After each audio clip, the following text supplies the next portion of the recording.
Hello दोस्तों, नमस्कार। SMKC channel में मैं आप सब लोगों का दिल से बहुत बहुत स्वागत करता हूं। फर्स्ट टाइम विजिट किया जरूर चैनल को सब्सक्राइब कर लेना। फ्री स्टॉक मार्केट क्लासेस इस चैनल को भी चाहो तो फॉलो कर सकते हो, सब्सक्राइब कर सकते हो। यहाँ पर भी बेल आइकन को हिट करके ऑल सिलेक्ट करके रख लेना। चैनल का लिंक ऊपर आई बटन पे या फिर नीचे डिस्क्रिप्शन में मिल जाएगा। सो चले दोस्तों, फिलहाल इस वीडियो को स्टार्ट कर लेते हैं। सो दोस्तों, अभी हम लोग आ चुके हैं बिल्कुल हमारे नॉर्मल स्क्रीन के ऊपर। एंड दोस्तों, आप सभी लोगों को पता ही है कि इस चैनल के ऊपर मैं अलग अलग टाइप के रिपोर्ट्स आप लोगों के सामने लेकर आते ही रहता हूँ, राइट। सो उसके बाद आपकी जिम्मेदारी भी बनती है कि आपको इस रिपोर्ट को पढ़ना है, फॉलो करना है या नहीं करना है।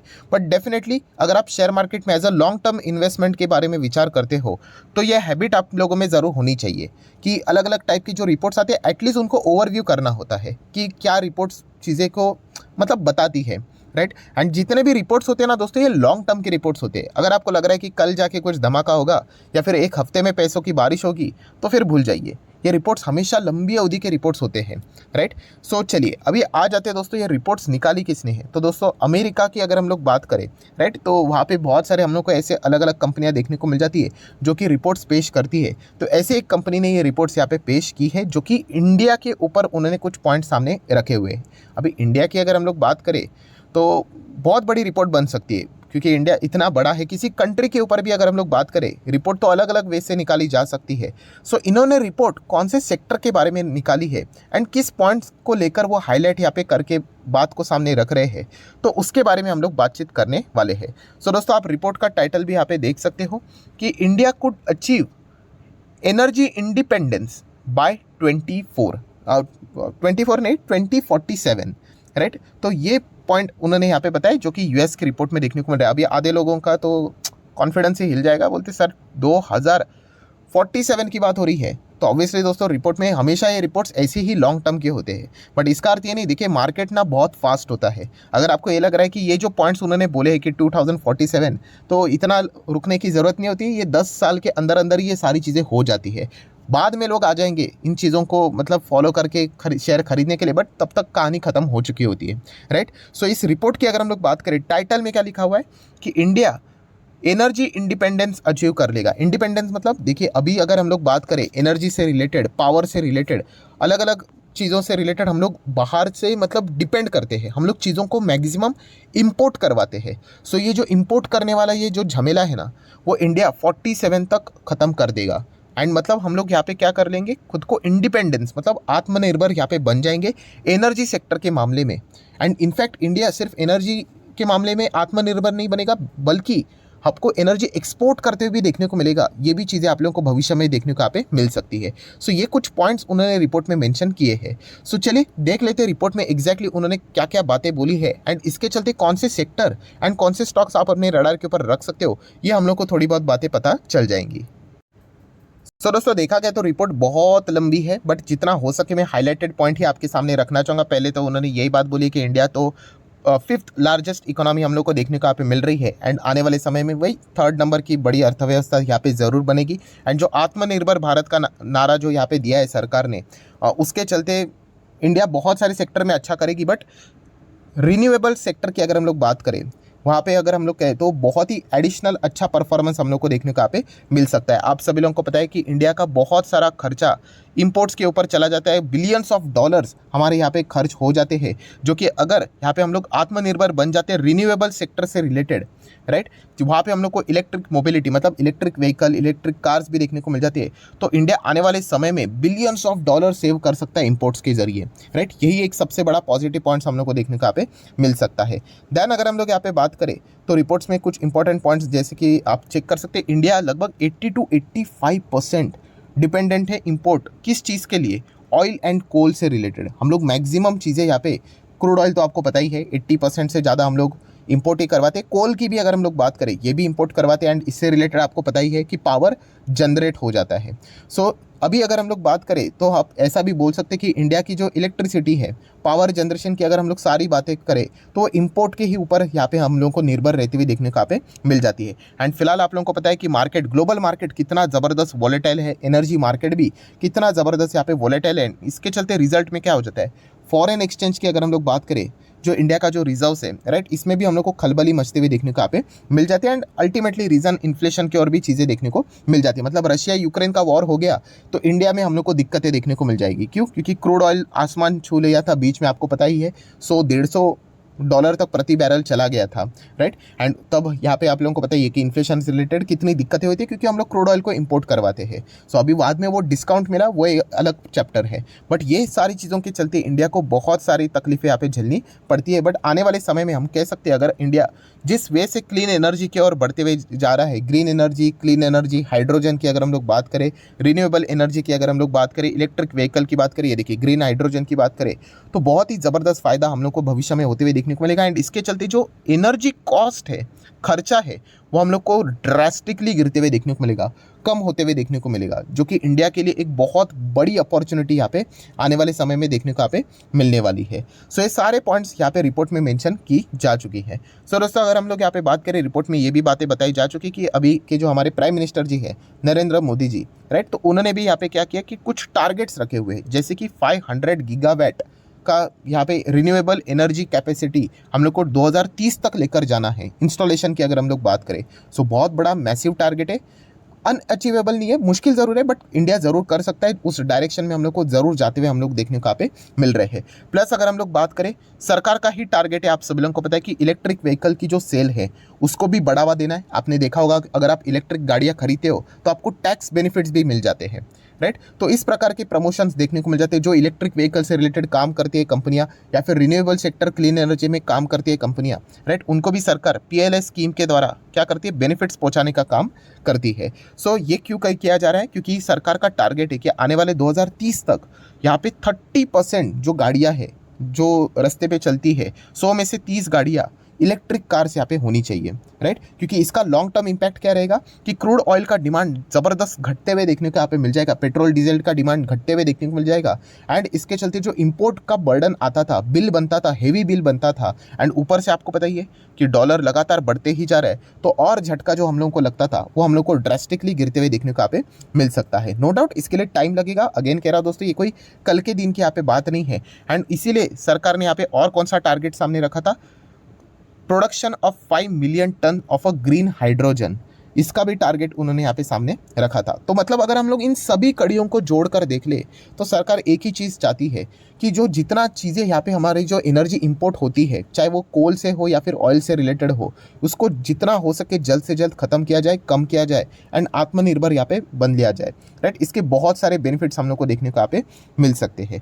देन अगर देखा गया तो कार्बन एमिशन को तो कम करना ही है, एंड इस चीज़ को भी अचीव करने के लिए सोलर एनर्जी जैसी चीज़ों का तो रिक्वायरमेंट यहाँ पे पड़ेगा ही पड़ेगा। तो इन सभी चीज़ों की अगर हम लोग बात करें दोस्तों, यही सारी चीज़ें हम लोग को आत्मनिर्भर भारत में देखने को यहाँ पे मिल जाती है। एंड इसी चीज़ का फायदा इंडिया को आने वाले समय में यहाँ पे मैसिव लेवल पे हो सकता है। ये सारे पॉइंट्स यहाँ पे रिपोर्ट में मेंशन किए जा चुके हैं। सो बेसिकली अगर देखा गया तो ये रिपोर्ट क्या बताता है कि ज़बरदस्त इन्वेस्टमेंट इंडिया में डोमेस्टिक लेवल में तो होने ही वाला है with in India, plus outside India का जो मतलब फॉरेन इन्वेस्टमेंट भी है वो भी हम लोग को रिन्यूएबल सेक्टर में, इलेक्ट्रिक व्हीकल में, ग्रीन हाइड्रोजन में मैसिव लेवल पे होते हुए देखने को यहाँ पे मिल सकता है। एंड जब भी मैं रिन्यूएबल सेक्टर की बात करता हूँ उसमें सब कुछ आ जाता है, solar power, wind energy, right, ये सारी चीज़ें हम लोग को देखने को यहाँ पे मिल जाती है। प्लस अगर हम लोग इलेक्ट्रिक व्हीकल की बात करते तो उसमें बैटरीज भी इन्वॉल्व हो जाती है, राइट। तो ये सारे पॉइंट्स आप लोगों को पता है यहाँ पे होने चाहिए। सो ये इतना बड़ा लंबा टारगेट हम लोगों का देखने को मिल रहा है, इसको इंडिया ज़रूर यहाँ पे अचीव कर सकती है। सारी पॉइंट्स रिपोर्ट में यहाँ पे मेंशन किए जा चुके हैं। जैसे मैंने आप लोगों को बताया कि मतलब लास्ट टू लास्ट अगर हम लोग कहें तो 47 तक मतलब ये तो सारी चीज़ें यहाँ पे ख़त्म ही हो जाएगी, राइट। तो जैसे मैंने कहा दोस्तों कि शेयर मार्केट बुद्धू नहीं है कि 47 तक इंतज़ार करेगा, मार्केट पहले इन चीज़ों को कैप्चर करना स्टार्ट कर लेता है, राइट। मतलब अगर हम लोग बाद में सोचेंगे कि सब कुछ ये कंपनी बड़ी बन जाएगी, इसके सेल्स बड़े हो जाएंगे, जब इसका मार्जिन अच्छा हो जाएगा तब जाके मैं निवेश करूँगा, ऑलरेडी कहानी खत्म हो चुकी होती है, राइट। फिर वो बाद में रिटेल इन्वेस्टर आ जाते हैं, पहले ही स्टॉक ऐसा ऊपर भाग चुका होता है। तो इसलिए पहले ही समझकर हम लोगों ने रिस्क लेकर डिसीजन लेना होता है। हाँ, अभी मार्केट है तो रिस्क तो रहेगा ही, राइट। ऐसा नहीं है कि आप लोग FD में निवेश कर रहे हो, राइट। तो अभी अगर हम लोग बात करें तो इस रिपोर्ट के अकॉर्डिंग यहाँ पे green energy, clean energy, hydrogen energy, इसी के ऊपर ज़्यादा फोकस यहाँ पे किया जा रहा है। तो कौन से शेयर्स हम लॉन्ग टर्म के लिए यहाँ पे रडार के ऊपर रख सकते हैं उसकी बातचीत कर लेते हैं। बट ऑब्वियसली यहाँ पे क्लियर कट डिस्क्लेमर देना चाहूँगा कि ये मेरे साइड से कोई रिकमेंडेशन नहीं, क्योंकि शेयर्स को पढ़ना पड़ता है, राइट। ऐसी कोई बात नहीं है दोस्तों कि बस रैंडमली जाके पैसा लगा दो। प्रॉब्लम क्या हो जाता है, पैसा लगाना बच्चों का खेल है, कल जाके भी कोई भी खरीद लेगा, उसके बाद कहानी स्टार्ट हो जाती है। 10% गिर गया रोना शुरू, 20% गिर गया रोना शुरू। तो ये रोते कौन है यूजुअली, जिनका विजन क्लियर नहीं होता है। वो दूसरों के कहने के ऊपर या फिर किसी के वीडियोस देखकर या फिर मेरे वीडियोस देखकर ऐसे ब्लाइंडली निवेश करते हैं, नहीं टिक सकते वो बाजार में, क्योंकि बाजार हमेशा आपको पैनिक देगा। और जब मार्केट भागता है ना दोस्तों, आप सोच भी नहीं सकते इतना फास्ट वो भागता है। आपको टाइम ही मिलेगा नहीं, आपको समझ में नहीं आएगा कि कौन से शेयर खरीदे। तो इसीलिए ऐसा या ये जो माहौल होता है ना दोस्तों, इसमें पहले ही इन्वेस्टमेंट करके छोड़ देना होता है। उसको टाइम मत कीजिए कि मेरे को मेरे रिटर्न्स कब मिलेंगे। जब बाजार को देने होंगे ना रिटर्न्स, वो इतने फास्ट दे देगा कि कोई सोच भी नहीं सकता, राइट। अभी 2020 की बात करें, 7,500 के करीब था बाजार, अभी 18,000 17,000 के करीब है। जिन्होंने निवेश किया ही नहीं, राइट, वो मतलब इंतजार ही करते बैठ गए। तो इसीलिए कहना चाहूँगा, अगर आप इन्वेस्ट करते हो तो लॉन्ग टर्म के हिसाब से आपको वो इन्वेस्टमेंट छोड़ने की आदत यहाँ पे होनी चाहिए अच्छे कंपनी में। सो कौन कौन सी कंपनी आप रडार के ऊपर रख सकते हो, अगेन कहना चाहूँगा डिस्क्लेमर के साथ कि कोई रिकमेंडेशन नहीं, बट येस ये कंपनी अच्छा कर सकती है। तो दोस्तों नो डाउट टाटा पावर ये कंपनी पर्सनली मुझे ऐसा लगता है अच्छा कर सकती है, राइट। इनका मुझे जो normal power generation distribution transmission वाला जो धंधा है ना, उसमें मुझे 1% का भी इंटरेस्ट नहीं है। मुझे सिर्फ रिन्यूएबल सेक्टर से रिलेटेड इंटरेस्ट है, राइट, क्योंकि वो वाला सेक्टर तो सरकार के अंडर आ जाते हैं, वहाँ पे तो वो कुछ नहीं कर सकते। तो इसीलिए टाटा पावर रडार के ऊपर रख सकते हो। देन दोस्तों टाटा पावर को और कौन सा बेनिफिट मिलेगा, अदानी ग्रीन। आप सभी लोगों को पता है अदानी ग्रीन इसमें बहुत बड़ा प्लेयर था, बट अदानी ग्रीन आपको पता है किस प्रकार से संकट से जूझ रहा है। ये देखिए ज़बरदस्त मैसिव गिरावट, बहुत सारे एलिगेशन, एंड अभी ये कंपनी आपको पता ही है कि खुद को बचाने में ही इनका एनर्जी चले जाने वाला है, राइट। तो अदानी ग्रीन जैसी कंपनी, मतलब बहुत बड़ा मैसिव कंपनी जो कि इस सेक्टर में आगे बढ़ने वाली थी, वो तो अभी मतलब हम कह सकते हैं सर्वाइवल मोड पे चली जा चुकी है, राइट। ये अपने प्रोजेक्ट्स को कट कर रहे हैं। तो इसीलिए इसका बेनिफिट किसको मिलेगा, टाटा पावर को मिलेगा। अभी देखिए, अभी जिन्होंने वीडियो को पूरा नहीं देखा होगा या फिर ऊपर ऊपर से ऐसे शेयर्स टर्न अराउंड कर लेते हैं, वो क्या करेंगे, अरे सर आपने तो बोला अदानी ग्रीन खरीदने के लिए, यही दिक्कत हो जाती है, राइट। तो अदानी ग्रीन खरीदने के लिए बिल्कुल भी नहीं बोल रहा हूँ दोस्तों मैं, इनफैक्ट बता रहा हूँ कि अभी ये दिक्कत में आ चुका है, तो इसके जो कॉम्पिटिटर है इनको फ़ायदा हो गया। तो बेस्ट कॉम्पिटिटर कौन था इसका, टाटा पावर ही था, राइट। अदानी ग्रीन की बात करें, ट्रांसमिशन की बात करें, तो टाटा पावर में ही सब कुछ आ जाता है, एनर्जी जनरेशन, डिस्ट्रीब्यूशन, ट्रांसमिशन, सब कुछ, राइट। तो इसको बहुत अच्छा फायदा मिलेगा। नेक्स्ट अगर हम लोग बात करेंगे तो आप चाहो तो एमटार टेक को फॉलो कर सकते हो, क्लीन एनर्जी के सेगमेंट में, बट बहुत भयंकर इसकी स्टॉक है, small cap micro cap type की कंपनी है। तो ये पॉइंट भी आपको पता होना चाहिए, बट इनका मेजर जो बिजनेस है वो डिफेंस से रिलेटेड देखने को मिल जाता है। नेक्स्ट बात करेंगे केपीआई ग्रीन एनर्जी, अफलातून रिस्की कंपनी, राइट। 450 के करीब ये कंपनी थी, तब हम लोगों ने वीडियो को कवर किया था, फिर रॉकेट की तरह भागा, बोनस स्प्लिट हुआ, वापस 400 के रेंज में यहाँ पे आ चुका है। बट आप देख सकते हैं ऐसे कंपनी में प्रमोटर होल्डिंग 54% है एंड 50% शेयर्स गिरवी है।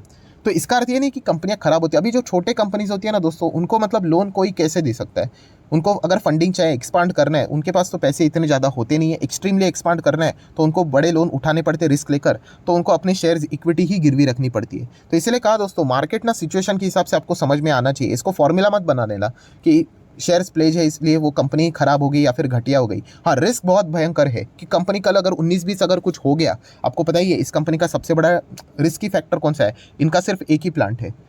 अभी वहाँ के प्लांट में अगर कुछ गड़बड़ आ गई समझ लो, तो फिर गया ना बिजनेस पूरा। तो ये चीज़ें हम लोग को देखने को मिल जाती। तो ये निवेश करने से पहले सोचना होता है, ऐसा नहीं कि निवेश करो और बाद में पूछना स्टार्ट करो। तो रिस्क है, तो आपको पता ही है कि ऐसे कंपनी में ज़्यादा रिटर्न्स मिलने के चांसेस होते हैं। चाहो तो बोरोसिल रिन्यूएबल, इस कंपनी को भी स्टडी करना, डिसेंट कंपनी। बहुत सारे लोग पूछते हैं सर ये कंपनी कैसी है, अच्छी कंपनी है, चाहो तो स्टडी कर सकते हो। देन देखा गया तो H2 मतलब हाइड्रोजन की अगर हम लोग बात करें, सो हाइड्रोजन में भी देखा गया तो अदानी ग्रीन अच्छा खासा एंटर करने वाला था, बड़ा इन्वेस्टमेंट अनाउंसमेंट किया था। आपको अब तो सब कुछ पानी में जाते हुए देखने को यहाँ पे मिल रहा है। तो अदानी ग्रीन अगेन कह रहा हूँ दोस्तों, मैं कोई रिकमेंडेशन नहीं दे रहा हूँ कि इसमें जाके निवेश करो करके। अभी जो वीडियो फास्ट देखेंगे वो तो उनकी जिम्मेदारी, राइट, वो तो शॉर्टकट मार लेते हैं। तो अदानी ग्रीन यहाँ पे आगे नहीं बढ़ रहा है, तो इसका फ़ायदा किसको मिलेगा, रिलायंस को भी मिलेगा, क्योंकि हाइड्रोजन में रिलायंस हम लोग को एग्रेसिवली आगे बढ़ते हुए देखने को मिल रहा है। हाइड्रोजन एनर्जी की अगर हम लोग बात करें तो डेफिनेटली इन कंपनीज को आप क्या कर सकते हो, अपने रडार के ऊपर रख सकते हो, स्टडी यहाँ पे कर सकते हो। सो ये जो रिपोर्ट है दोस्तों बहुत ही कमाल की रिपोर्ट है। एंड देखिए, किसी की रिपोर्ट के चलते हम लोगों को कोई मतलब बोलते हैं ना, इंडिया का भविष्य तय नहीं कर सकता। हर किसी को पता है इंडिया का भविष्य मैसिव है, ज़बरदस्त है, सॉलिड है। हाँ, थोड़ा बहुत 19-20 यहाँ पे हो सकता है, बट जो आने वाली जो ग्रोथ स्टोरी रहेगी इंडिया की, वो एकदम अफलातून रहने वाली है, बहुत ही कमाल की यहाँ पे रहने वाली है। तो इसीलिए इन्वेस्ट करके लंबी पारी खेलोगे तो फिर अच्छा खासा रिटर्न मिल सकता है। शॉर्ट टर्म का विचार करोगे तो फिर बड़ा पैसा नहीं बनेगा, छोटा मोटा प्रॉफिट बन सकता है। सो आशा करता हूं दोस्तों वीडियो हेल्पफुल लगा होगा तो जरूर लाइक एंड शेयर कर देना। डीमैट अकाउंट अभी तक ओपन नहीं किया तो लिंक नीचे डिस्क्रिप्शन में 25 वीडियो की लिस्ट फ्री ऑफ कॉस्ट मिल जाएगी ना। आपका नाम कौन सा अकाउंट अपने लिंक के थ्रू ओपन किया है प्रॉपरली कमेंट सेक्शन में मेंशन कर देना, तो हफ्ते भर के अंदर अंदर सारे लेक्चर्स मेरी साइड से फ्री ऑफ कॉस्ट प्रोवाइड कर दिए जाएंगे ताकि आप शेयर मार्केट को आसान भाषा से सीख सको। So that's it, thank you very much दोस्तों, we will be meeting our next video, तब तक के लिए बाय बाय।